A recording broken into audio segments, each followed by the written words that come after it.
This is the Mondo Weiss podcast. I'm Dave Reed. Dr. Ghassan Abu-Sittah was among the last group of people to enter Gaza through Egypt on the morning of Monday, October 9th, immediately before the Rafah crossing was shut down and the territory was sealed off from the world. He started operating at Al-Shifa Hospital, Gaza's medical epicenter, as soon as he'd arranged safe passage to the medical complex. Within the first few days, as a result of a relentless, ruthless bombing campaign against Gaza's civilian infrastructure and people, the wounded had exceeded the entire strip's total bed capacity of 2,500. He told CNN's Christian Amanpour on October 12, 2023, that basic medical equipment was unavailable mere days into the assault. He warned of the far-ranging catastrophic consequences of this war against the people of Gaza. A man-made catastrophe, he said, almost like a perfect storm, as Gaza's healthcare system was already on its knees thanks to 15 years of Israeli siege. Abu-Sittah was working at Al-Ahli Hospital during the massacre on October 17, 2023, and was among the physicians who testified, surrounded by a sea of blanket-shrouded bodies in the hospital courtyard in the attack's immediate aftermath. Since leaving Gaza in November, Abu-Sittah has committed his days to fighting what he called the killing machine masquerading as a state, set on extinguishing life in Gaza. Recently, he launched the Ghassan Abu-Sittah Children's Fund to bring injured children from Gaza to Lebanon to receive holistic medical and psychosocial care. Mary Turfa, a writer and medical student, spoke to Dr. Abu-Sittah on February 20th of this year. They talked about the liberatory potential of medicine and the complicity of Western media in the ongoing genocide in Gaza. They discussed Zionism and what to make of a settler colonial ideology that has flung itself over the precipice of genocide, necropolitics, and the obligation, when confronted with the cold, monstrous logic of elimination, to remain unwavering in our commitment to life. I wanted to start with reading to you a tweet that you had put out while you were still in Gaza. It was words from James Baldwin. So, for nothing is fixed forever and forever and forever. It is not fixed. The earth is always shifting. The light is always changing. The sea does not cease to grind down rock. Generations do not cease to be born. And we are responsible to them because we are the only witnesses they have. The sea rises, the light falls, lovers cling to each other, and children cling to us. The moment we cease to hold each other, the sea engulfs us and the light goes out. I remember reading that. I'm wondering if you remember tweeting it and what your headspace was like at the time when you tweeted that. I mean, I remember very clearly thinking about that quote because, I absolutely love James Baldwin. I think he, more than any other writer, captures both the anger and the harshness of a revolutionary and the tenderness and the kindness of a humanitarian thinker or a humanist thinker. And it was walking through Al-Shifa Hospital and walking up the stairs of the burns unit, which is in a separate building within the compound of Shifa, and watching the families that had turned Shifa into an internally displaced camp, and looking at the way they looked after each other and the way they looked after their children and the way they interacted and the way people had early on decided on an individual level to resist the world of death that the Israelis had created by this continuous act of individual love and tenderness. And I'm wondering when you tweeted that, what you were thinking the light was, because it's before the light goes out, right? Yes. The light is the acts of love that people have, and people are displaying towards each other, towards complete strangers, the way that the children who had lost their families and were wounded were being cared for by the families of other wounded children, the way just love as a form of resistance to the world of death. Yeah. So then in that sense, the light hasn't gone out because a lot of, I think like people are trying to balance both the immense despair of what we're seeing from our phone screens and then also the fact that people are persisting. And in that way, this quote kind of captures both. Absolutely. I mean, there was this story about this couple that decided that they can't wait anymore and they decided to have their wedding in Rafah in a tent the other day. as a kind of act of resistance. And you see that, you used to see that all the time, and you still see that all the time. What breaks your heart is how the world is watching for that light to be snuffed out, so that then we can, wring our hands and shake our heads and say, isn't that awful how these things have been completely extinguished? Yeah, I've been a little bit shocked at people's ability to already speak about Gaza in the past tense. Like, one day you'll regret this. And it's like, why are we talking about these people as if they're not alive right now, And that we can change this, and that this is still a irreversible. We can't bring back the dead, but we can stop the 150 to 200 that are being killed every day from dying. We can't bring back the dead, but we can make sure that people aren't dying of starvation in the north. You see, the problem with liberalism, with European American liberalism, Western liberalism, is the way it washes its sins by historicism.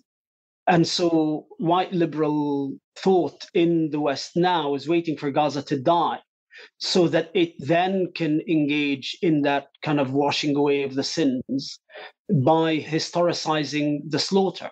It's investment in the system, in the global system, that needs the people in Gaza to die and needs to sell the Israelis the weapons to kill them with.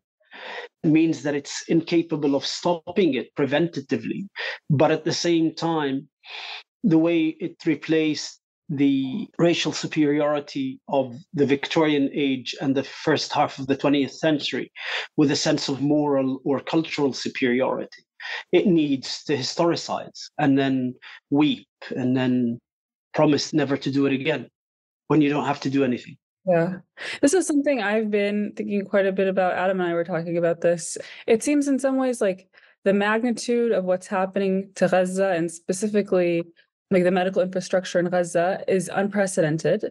And then at the same time, Israel has a long history, not in this way, but of targeting doctors, of targeting hospitals.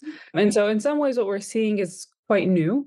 And in some ways it is old. And I'm wondering if you could speak to what is a rupture and what's more consistent with what you've seen in the past. So you're right. On the 4th of June, 1982, the Israelis started the invasion of Lebanon by targeting every Palestine Red Crescent Society hospital in Lebanon with air raid. And it's always been a component of, that kind of necropolitics of Israeli wars on Palestinians, the targeting of the health system. What has happened is this. I think that the logic of elimination that Patrick Wolf spoke about, which is the logic that binds the relationship between the native and the settler, the logic of elimination has moved from expulsion, transfer, and separation using genocidal tools such as massacres and wide-scale killing to a full genocide as the form of elimination. And therefore, we will see lots of tools that the Israelis have used now becoming a complete strategy. So the tools of targeting health sector became a central tenet of the military strategy of this war, because the aim now is a genocidal aim, rather than using genocidal tools to further the idea of elimination, in addition to other tools such as separation and kind of quiet expulsion. But now Israeli society has transitioned into genocide as the form of elimination of the native. So it's kind of like the regrets of the past where we didn't get rid of all of them. Now it's the time. From the very beginning, I was saying this is Benny Morris's war. Remember Benny Morris, after his first book, he then, a few decades later, came out in Haaretz and said that the biggest mistake that the Zionist movement committed was not expelling the Palestinians in the West Bank and the Gaza Strip. And unless it does that, then the Zionist project will fail and be defeated. And you feel it now with the kind of resistance of the Israelis to stop the war. And there's a bumper sticker that's everywhere in Israel that says, finish them off. Nikki Haley too. It's across the metropole and the. Absolutely. This is now the Zionist mantra, finish them off. Yeah. I mean, when you were in Gaza, even the things that you were sharing and the things that we're seeing now, like the horror is incredible. But like speaking specifically from within the hospital, the volume of penetrating trauma you were taking in and trying to manage, I imagine that required some level of, as a physician who's working, emotional detachment just so that you can keep going. And then at the same time, the things that you were saying, you were seeing, and the level that you were able to perceive at, like, revealed a person who, I don't know, is open to being surprised and who's paying attention. And I'm wondering, I don't know how you negotiated that. And we're seeing that from doctors in Gaza now. Like, these people feel, and there's like a numbness that I would expect just as a medical student working in a hospital that would cloud over kind of patient interactions. And I'm sure there's an element of that, but like there's something, I don't know, there's like heart or something in the medicine. And I'm wondering if you could speak to that. So it's not the gore and the bodies that affect you. It's the stories of the people, the lives that have been shattered, the glimpses of lives before the injury that really completely overwhelm you. And so you've been trained and you've been used to dealing with the clinical aspect of it in a detached way, because in your mind, you've been trained to kind of go through the process, the mental process. This is a limb injury, there's exposed bone, this is what I need to do. I need to take out the dead tissue, I need to clean this wound, I need to plan for this reconstructive procedure. But it's what happens before and after these cases when you are hit by glimpses of that life that was before this moment, where that body was shattered and that body was broken and that life was shattered. That's what you can't stop yourself from being completely initially winded by and then overwhelmed with a great sense of sadness about. Mm-hmm. How do you then keep going? I mean, you have no choice, I guess. You have no choice because you're kind of trying to keep your head above water. There's a tsunami of injuries that have come through. And do you know that unless you get your 10 or 12 cases done that day, then these patients will never get a chance to go back to the operating room because they're in that day, you've had 400 or 500 wounded come into the hospital. Yeah. I mean, that leads into something else I've been wondering about, which is because something that Patrick Wolf's work does not accommodate, this is like a well-known critique of him, is that he doesn't give enough room for the agency of the native, right? And so part of what we're seeing, like we've seen historically too, like doctors play an incredible role in like people's liberation movements. Health, more than the ANC, more than Latin America, health has always played a much more central role in the Palestinian liberation movement and the ideas of Palestinian self-determination than other places. And you can see that from the 1950s with the emergence of the free clinics by people who were coming out of the universities, either the American University in Beirut or Cairo University, or the centrality of the Palestine Red Crescent Society and its health centers in the Lebanon experience of the PLO. And then during the first Intifada, the medical relief committees and the Union of Health Work committees, how central they were to the idea of mobilization. And so I think Palestinian liberation thought has health much more central. I mean, I just came back from Doha and at that meeting were Abdul Aziz al-Labadi, who was one of the two young doctors who were at Tell al-Za'atar during the siege of Tell al-Za'atar, and Mustafa Barghouti, who had, with a group of other young doctors, set up the medical relief committees during the first Intifada. And you can see, that centrality is critical, and part of the resistance of that health system and these doctors finds its roots in that current within Palestinian liberation ideology. How is that? Because my medical training is not like that. I imagine in the UK, it's not like that. Is it some mix of like liberal individualism? Like, what is it that makes it so that medicine or their medicine is so different from the medicine that like I'm getting? It's not about the medicine, but rather about what medicine allows you to do, that immediate ability to reach to people's lives and to reach to their struggle and to see close up. You're in the coalface. Medicine allows you to stand at the coalface, and politics allows you to see what you are looking at the coalface. And so that's what shapes medical activism, if you want to call it, or medical liberation ideology, if you want to call it. Yeah, and we're taught to keep kind of politics outside of medicine in a way that's quite laughable for any other field. Like there's no other field really where you're supposed to not invest in the people that you're working with. And it seems there isn't that same hang up somehow. I mean, I think the National Health Service that I trained in the UK, I saw the National Health Service prior to this creeping corporatization and privatization. And I think this laughable idea about politics and health, is a way to ensure that the commoditization of health, which is an anathema and a bizarre concept, which corporatization of medicine relies on, it goes unchallenged. You can't bring politics into medicine, but medicine is all about politics, whether the consequences of politics in terms of people's health or the consequences of politics in terms of what you can deliver to whom is a critical component of medicine. Yeah, I mean, what you can and can't do is entirely a political thing. And public health even tends to keep it at an arm's length. It's like they're trying to limit the liberatory potential of what medicine. Yes, absolutely. We've said all of this. What do you think then the doctor's role is in liberatory struggle in Palestine, if you could articulate it? The provision of healthcare, particularly in times of crisis, so be it during the al-Zatar siege and massacre, or the siege of Beirut in 82, or the first intifada, or the second intifada, or this war. It is to be there for your people and to provide for your people. What we've learned from the Israelis and from the Palestinian doctors in this war, and I think that's a critical component for the rest of the world to learn, is the centrality of demolishing the health system as a precondition to ethnic cleansing. Mm-hmm. You cannot ethnically cleanse people from an area without destroying the health system.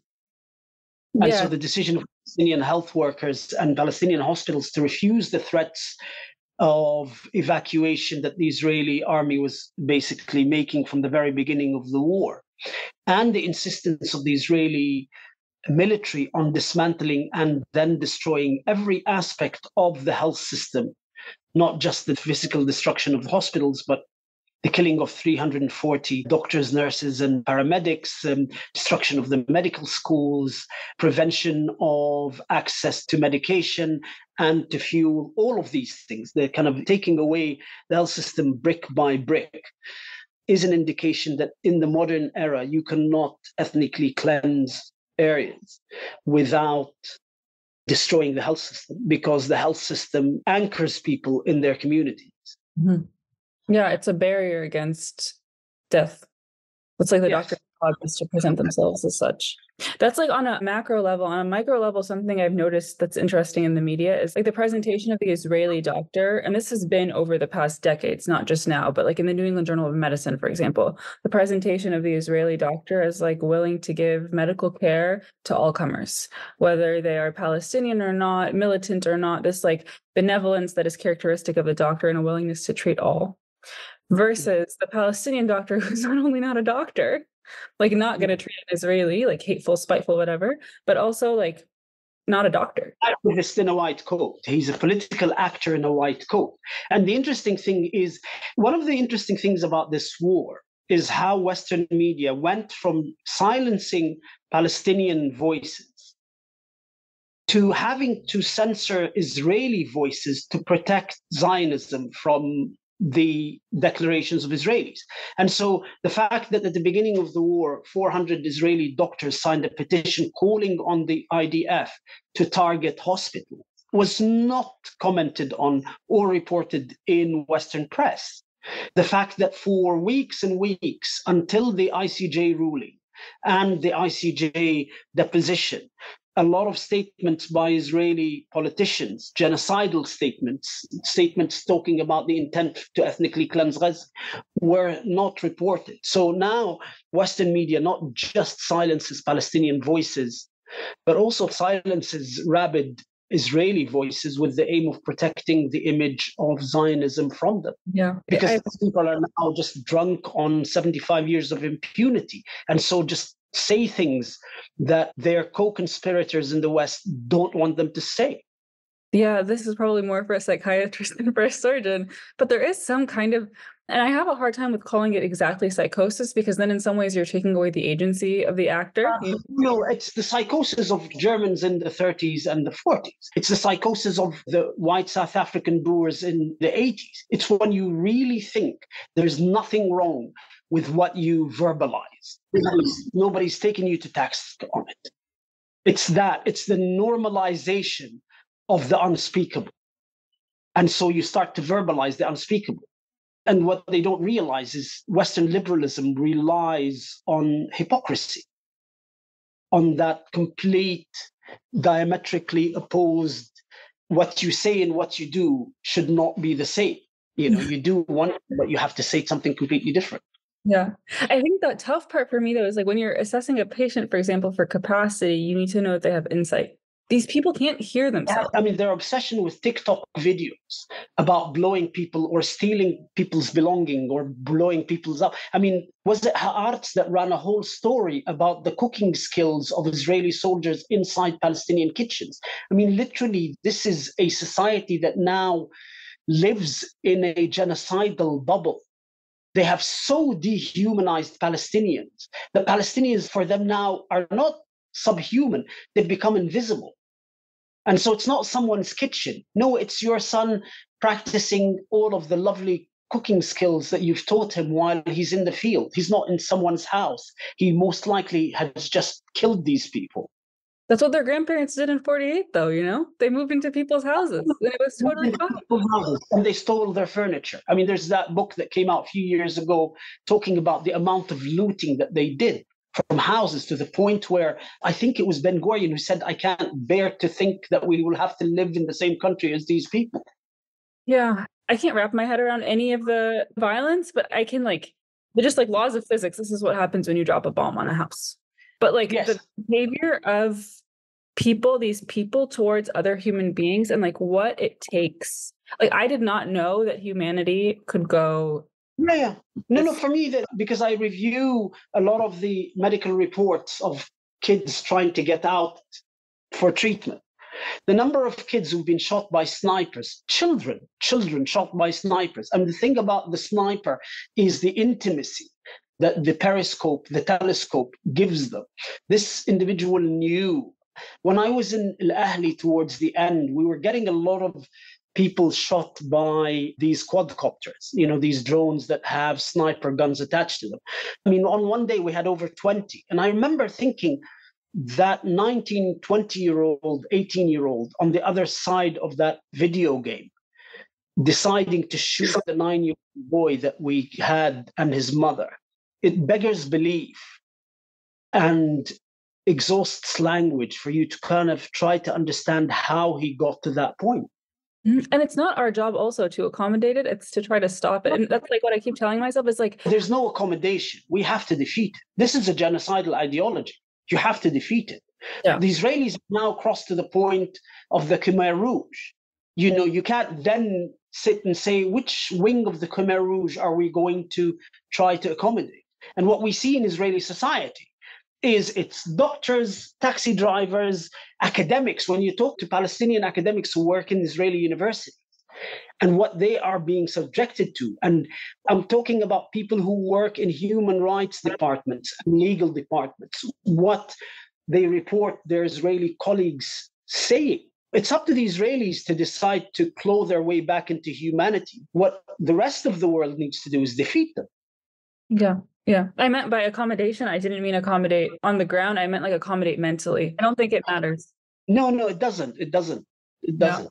So then for us on our side, the people trying to defeat this, From Beirut to Jerusalem by Dr. Aung Suu Kyi, she mentions you in that book written many years ago. She was writing during Operation Cast Lead, and she wrote that the role of surgeons in Gaza, the ones that we're visiting, were not to perform operations so much as provide training in medical supplies. So there's this way in which Palestinian doctors on the ground are equipped. They're being killed, but there's no deficiency in terms of skill. And so then what do you see your role as?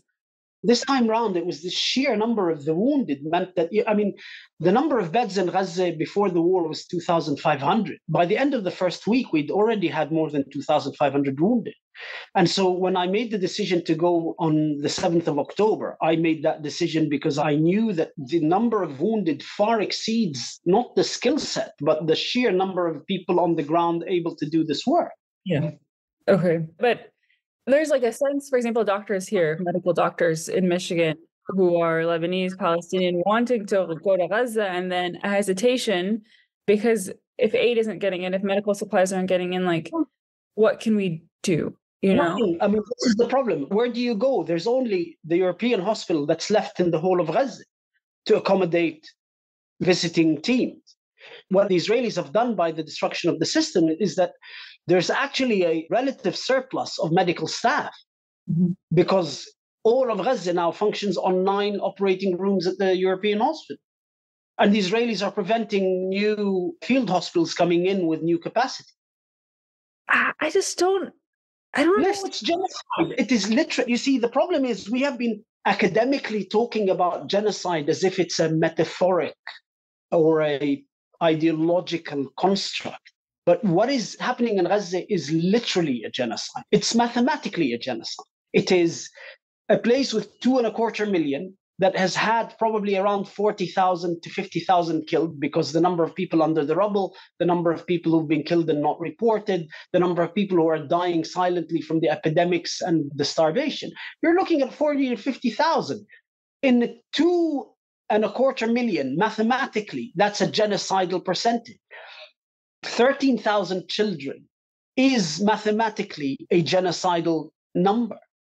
So there is the logistics of genocide that is unfolding. And this is part of the logistics of genocide. Yeah, it's just that it's so barefaced. That's the part that is confusing. It's impunity. It's when you're drunk on impunity, when you're drunk on 75 years of impunity. You start the war by confessing. Before you start the war, you confess to the whole world what you're planning to do. You continue to confess verbally what you're planning to do. In those places where you don't find a camera, you video yourself committing crimes because you're so dissociated as a result of these 75 years of impunity. You're so dissociated from a world where actions have consequences. For the Israelis, actions have never had consequences because the West had built this infrastructure to ensure impunity that extends from the editorial board of the medical journals to the BBC, to CNN, to Royal Colleges of Physicians and Surgeons. There is a whole infrastructure of impunity that is beyond the political leadership that has ensured Israeli impunity and has helped Israelis come to that cognitive dissonance, dissociative state where they cannot see, or they don't need to see, or they can't see, who cares, but they don't see what they do has any bearing on the rest of the world, because it never had any bearing on the rest of the world, because the whole of the invasion of Lebanon with 35,000 killed was circulated by, or was passed off by, Western academia and Western media to be related to some spurious assassination attempt of the Israeli ambassador in London and the need to destroy the PLO.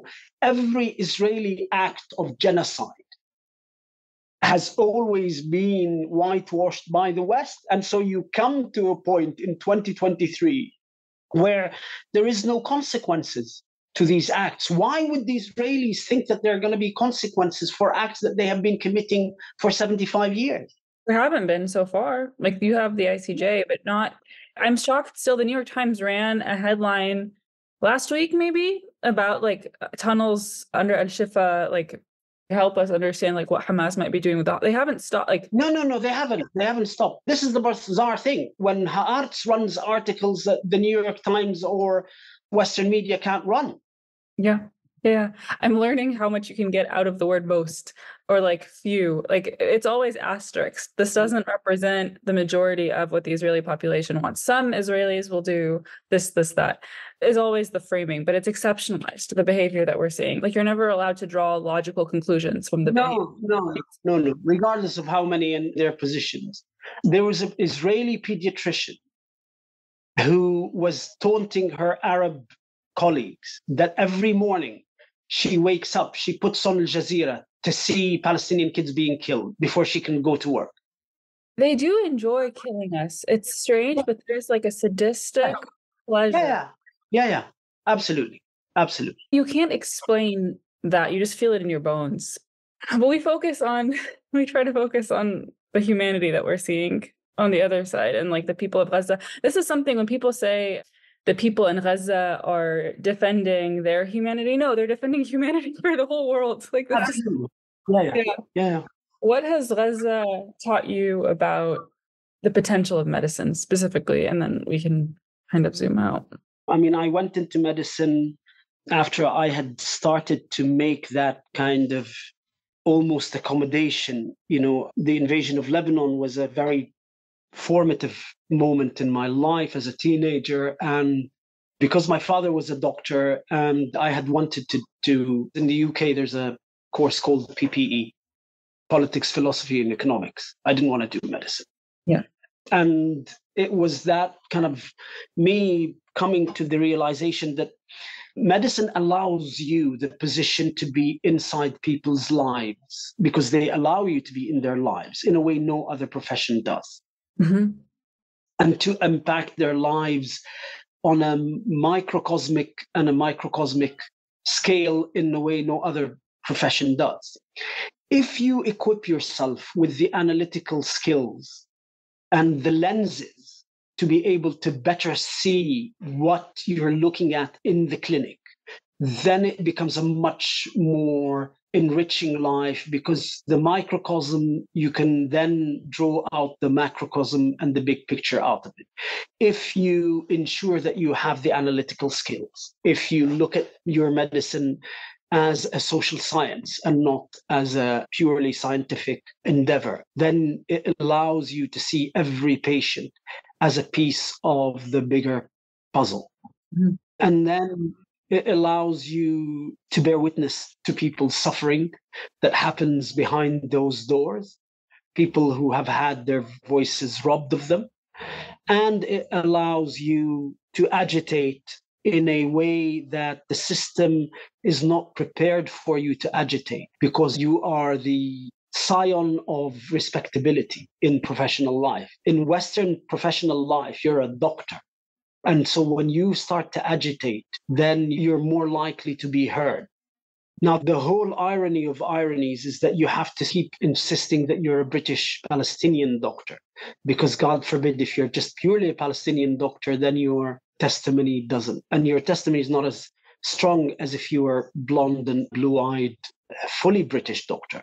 So it's all about trying to find the cracks in this wall that they've created to protect the Zionist project so that your voice can get through. And so that you bear witness to the victims that you've treated because you owe them. You owe your patients to ensure that their stories get told.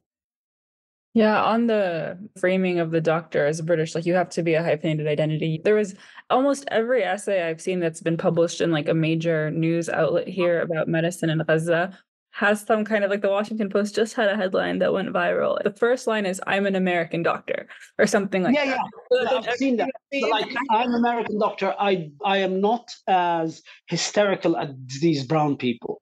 Mm-hmm. And therefore, I will tell you the truth. Yeah. But you're so desperate for the truth to get out that you don't mind it anymore. I mean, they don't like us. They don't want us alive. They don't see us as people. And it's very obvious. Like, you are seen as a person if you're willing to exceptionalize yourself and distance yourself from your own people. Absolutely. Absolutely. As a person, I don't know what I'm seen as. And I don't care. I really don't care. It's just that I don't know.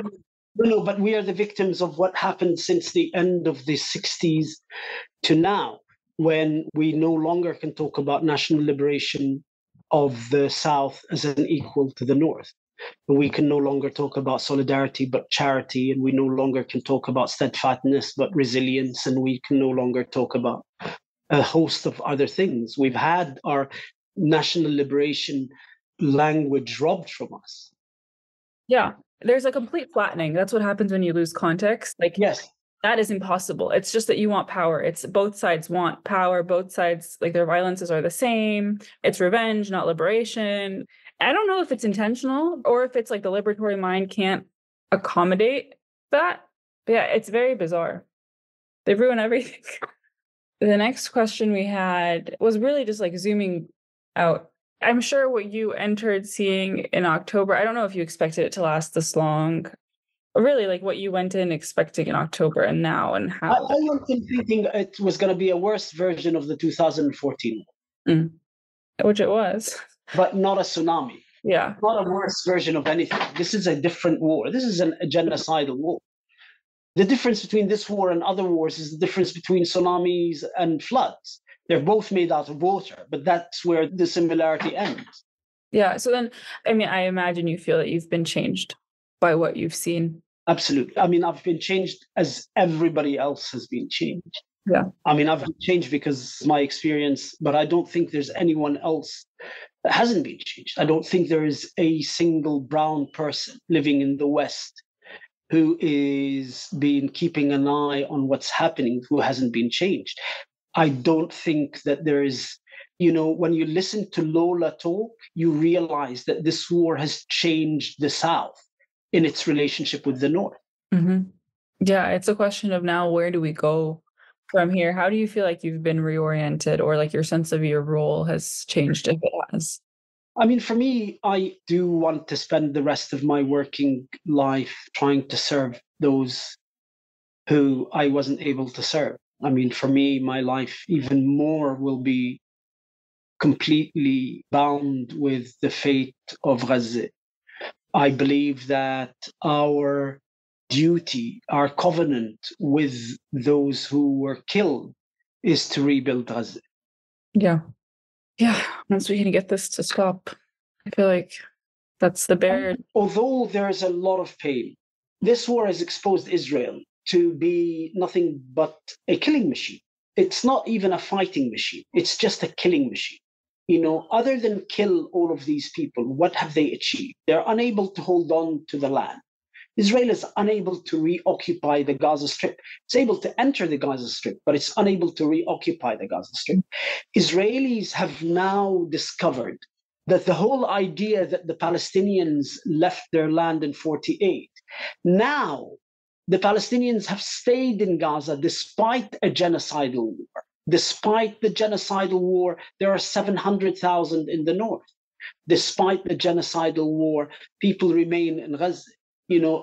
I defy any other nation on earth to go through a quarter of what the Palestinians have gone through and not end up leaving.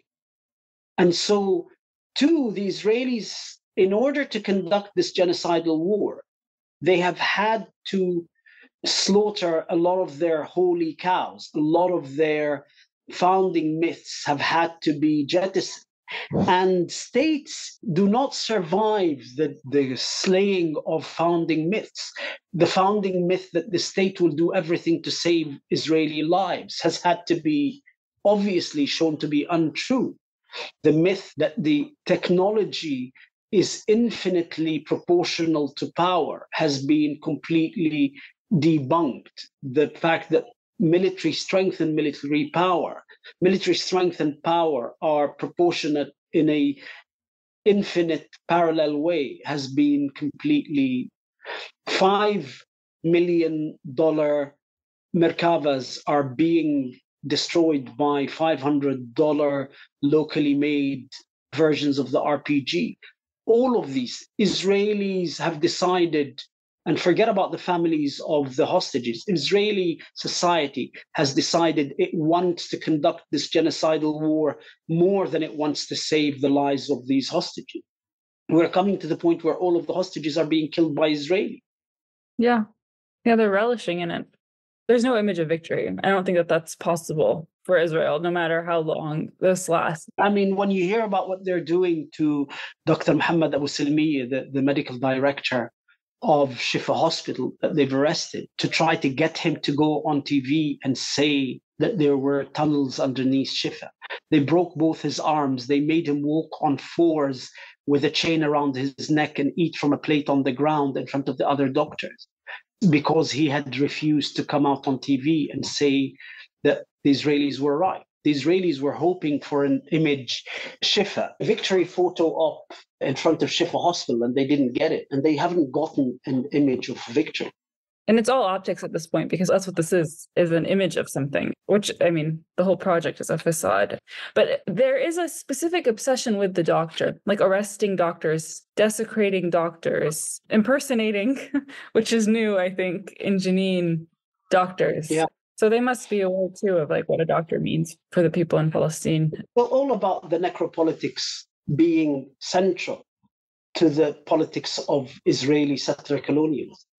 I mean, one of the possibilities about the centrality of medical care and healthcare within Palestinian liberation movement is even before we had a name for the Israeli necropolitics, the politics of life were instinctively for Palestinians the antidote for the politics of death of the Israelis.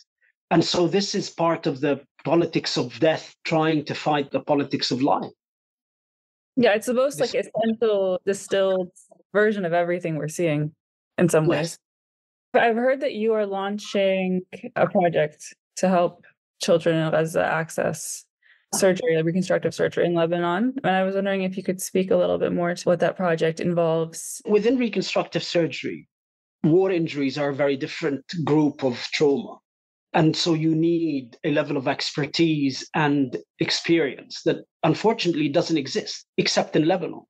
Because in Lebanon, as a result of the civil war and then the 2006 war, and then the fact that Lebanon became the hub for Iraqi patients and then Syrian patients, there is a level of experience and expertise within the health system, even the private sector, in dealing with war injury that doesn't exist elsewhere. And maybe in Jordan, because most doctors come through the army, but that's about it. And so the idea is that these children are going to need between 8 and 12 surgeries during their childhood, and that these are complex injuries and complex treatment pathways that will need the kind of integrated multidisciplinary care that brings in psychosocial with the rehabilitation, with the surgery. And bringing the experience that I had as an academic who has been interested, and I used to run a program at the AUB. When I was at the AUB, it was the only program that was dedicated to war injuries in children. We used to run a program with an organization called Inara, dedicated at providing reconstructive surgery for Syrian war wounded children. And so it's bringing that in, that experience and expertise in, and providing that kind of holistic care through the whole of the pathway. So not just the reconstructive surgery, but the psychosocial, and ending up not just at wound healing, but ending up beyond rehabilitation and then working with these kids at reintegration back into Gaza. Mm-hmm. And so trying to kind of bring in that expertise to provide these kids with complex injuries the kind of treatment that they need. Yeah, the infrastructure, it sounds like, is mostly in place. It's a matter of executing for different populations. And having people who share that experience and expertise and that view of the complexity and the needs. Yeah. This is our last question, and something I wanted to end on, not exactly a thing of hope, but I feel like this moment has clarified a lot of things for a lot of people. Clarity rather than a moment of hope. Yeah. I was wondering what you would like to say about what is required of us within and without medicine to meet the moment, like what people should be doing. Yeah. I think what we need to be doing is defeating the genocidal project. And the genocidal project will, as it is an intrinsic part of the war, the Israelis will try to institute it as an intrinsic part of the ceasefire. The Israelis always try to achieve in the ceasefire what they don't achieve in the war. And so the Israelis are going to try to prolong the siege. They're going to try to increase the number of people being killed as a result of the epidemics, as a result of their wounds. The genocidal project will continue. And our struggle has to be to defeat the genocidal project of the Israelis. On all fronts. Absolutely. Yeah. It's interesting because we're watching something unfold that hasn't happened before. We see the components of a genocidal project. A genocidal project is not just the physical elimination of individuals, but also their sociocide, the destruction of the universities, the schools, the cemeteries, the historical buildings in Gaza and historical parts, is the socio-side. And then the genocide is the physical elimination. And they go hand in hand. And defeating that project, that people who are outside medicine, rebuilding the schools, rebuilding the universities, rebuilding the cemeteries, rebuilding the historical sites that have been destroyed, is as critical a component of defeating genocide. Genocide does not end when the war ends. The genocidal Israeli project. The thing about genocide and settler colonialism, as we've seen with the Canadians and the Australians, is that once settler societies cross over to genocide as a form of elimination, they can never step back. Mm-hmm. So we saw how the Canadians kept killing native children in the 70s and burying them in the schoolyard. And we saw how the Australians in the 80s were trying to poison wells of Aborigine communities. So the thing about it is that not that only does it have implications for the West Bank and Palestinians inside 48 and Lebanon and Syria and Jordan and Egypt. Settler societies, once they cross that Rubicon into genocide, they never cross back. They never go back to other forms of elimination. Yeah. Yeah. And I mean, it is existential in that way. Like, the Israelis are not wrong in perceiving this as existential. It's just that their side is the side of death. But it exists in the absence of others. Yeah. Which, I mean, I think we need to proceed with that awareness, is that that's what the Israelis are thinking right now. Because there's like this kind of towing around the exterminatory intention, and like this idea of a two-state is like being circulated. Yeah, absolutely. But I mean, it was circulated to justify killing the Iraqis during the Madrid. The Americans will bring it out every time they get into trouble. And that's the historical mistake that the Palestinians have made. Mm-hmm. You see, the ANC was prepared to negotiate on everything other than the dismantlement of the ideology of apartheid. The failure of the Palestinians to centralize the destruction of Zionism as an ideology, without which there is no possibility of negotiation or coexistence, is now we're paying the price for it, you know? Yeah, it's like a limitation of imagination too, in some ways, because we can build that around Zionism. I mean, it's a failure to accept the nature of settler colonial ideology that is Zionism, that somehow, you know, and it stems from Arafat's inability to distinguish between the tactical and the strategic, and between the organic and the cursory. Some of it is like not knowing your enemy. Yeah. Like, where is hope for you right now? Like, where are you anchoring hope? Oh, in Gaza. Yeah, me too. Inshallah. That's our show. Mondoweiss is a non-profit publication with no paywalls. If you would like to support our work, please go to mondoweiss.net/donate. Please leave a rating and review to help other listeners find the show. Subscribe to one of our free email newsletters so you can stay up to date on events in Palestine and related politics here in the US and around the world. Finally, if you have any more feedback, send me an email at dave@mondoweiss.net. Thanks for listening. We'll be back soon with a new episode.